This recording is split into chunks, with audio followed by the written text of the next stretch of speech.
Alright, let's see what my community voted for the next anime review. I'm actually surprised by the winner since I thought campfire cooking or healing magic would have won, but no, the anime whose title can't even fit the 65 character limit did. I got a cheat skill in another world and became unrivaled in the real world too. Alright, let's go through it, starting with the story summary. Yuya is fat, ugly, resented, and bullied by everyone, including his own family.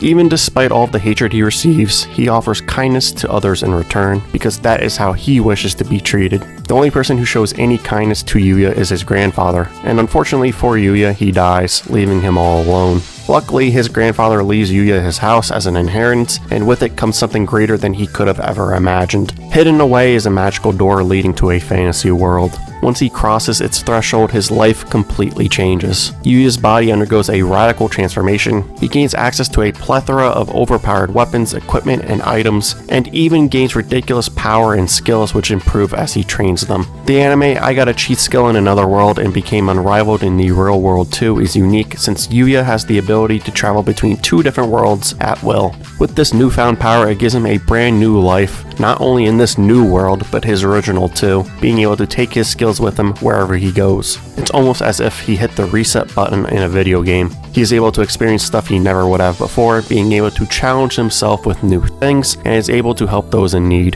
Yuya goes from being completely alone and having absolutely no friends to becoming the most popular person at school, with everyone gawking at the new and improved him.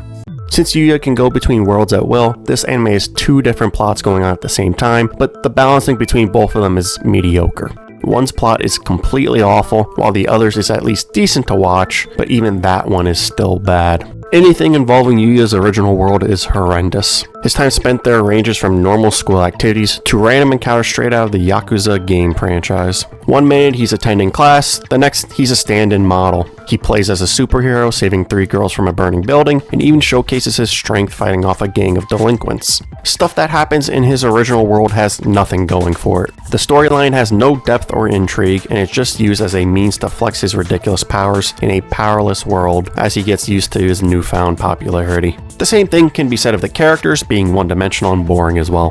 While this ludicrous type of stuff is happening, others are constantly shown drooling all over Yuya's looks, which is the part of the anime I hated the most. I recognize that the dude's ridiculously handsome now, but it just doesn't need to be mentioned every single minute. Those types of scenes are far too frequent, making this show tiresome and boring during these moments. To no surprise, the isekai portion of the show isn't anywhere near as bad. I don't mind some parts of it, but it's still not good though. Lexia's dad, the king, is hilarious. Luna has a decent story, and when you combine her fighting Lexia for Yuya's love, it results in a decently fun competition. Then there's the Vile storyline, which seems interesting for the future of this narrative. The Isekai World storyline even seems to be building up a major plot point. That being, at first people love Yuya, something he wasn't used to, then they begin to fear what he is. It's what the sage wrote to Yuya in his book, since the same thing happened to him. You even see some minor glimpses of that already occurring, specifically after the ball sports competition Yuya participates in. People are in awe of his feats, but those feats also make others fearful of his strength. I'm assuming later on this will only become worse and something Yuya must deal with. However, just like Yuya's original world, most of the story in this other world lacks the depth necessary to make it good, and the bad animation during fight scenes doesn't help either.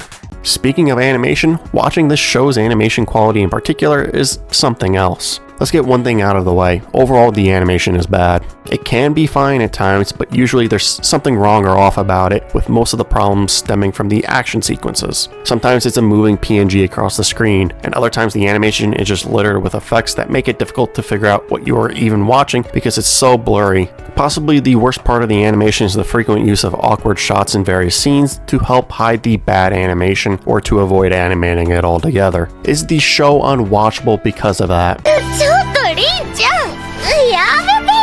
What was the question again?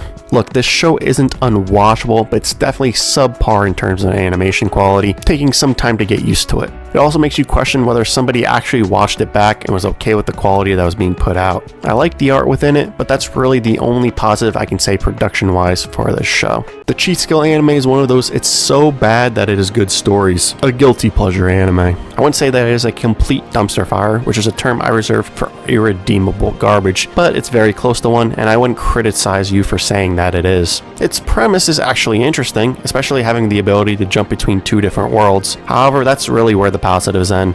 The overall story isn't good, the characters are bland, and the animation for it most of the time is awful. But it's also a perplexing show, because for whatever reason, despite all of these negatives, it's entertaining and I'm not really sure why. Maybe it's the fact that it's an easy to digest isekai, that when you temper your expectations for it, it becomes more enjoyable. Maybe it's the semi-appealing art style it possesses, the intentionally or unintentionally funny moments it can have, or even the occasional ludicrous moment such as Yuya fighting a bear, bare-handed, in front of his class like it is nothing.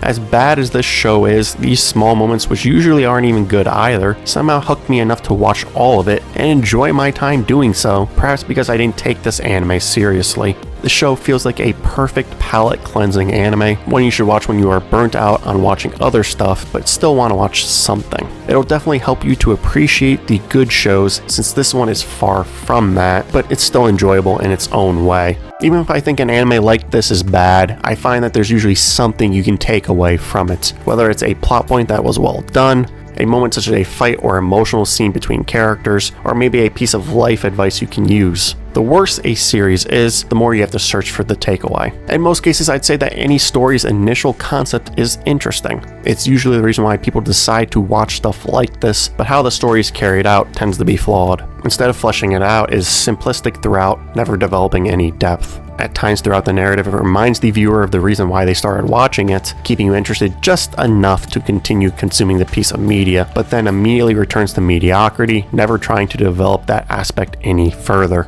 My takeaway from this anime, what I like the most about this show is Yuya, more specifically how he acts throughout it. Yuya doesn't let his physical changes and growing popularity get into his head. It never affects how he thinks. In his own mind, he's still that fat, ugly loser who nobody likes, and throughout the show, Yuya wrestles with that negative mindset. Even after accumulating so much power, he still doubts himself. He treats others how he wishes to be treated, with kindness, wanting them to smile. With his newfound power, he wants to protect everyone since he has the ability to do so, and wish somebody besides his grandfather did so for him while Yuya was at his lowest. Unfortunately, even this positive is a dime a dozen for isekais, since most main characters do exactly what he does, wanting to save people, and the Cheat Skill anime doesn't do anything else with it to set itself apart from others like it. Even while this is nice to see, at the same time, the classic main character's utter cluelessness to every girl's love for him gets annoying fast as well. Yet another negative for the series.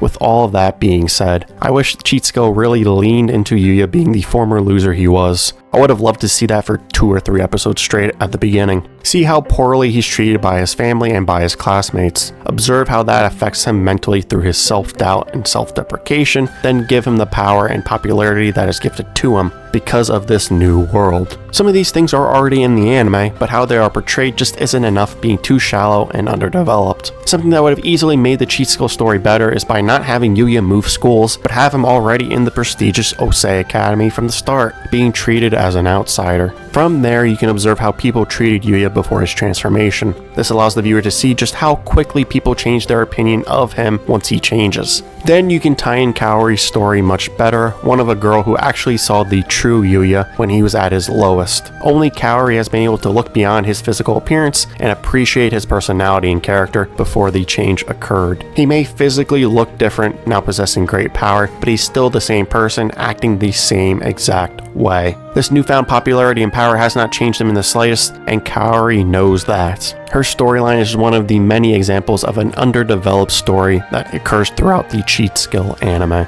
Now to wrap up this review. Despite how bad this show is, I'd actually be willing to watch another season of it. It became a guilty pleasure for me since I have rock bottom expectations for it, and it surprisingly entertained me, even though the reasoning for it eludes me. I got a Cheat Skill in Another World and became Unrivaled in the real world too, a 3.25 out of 10. Thanks so much for watching. Don't forget to like, comment, and subscribe, and I'll see you guys in the next video.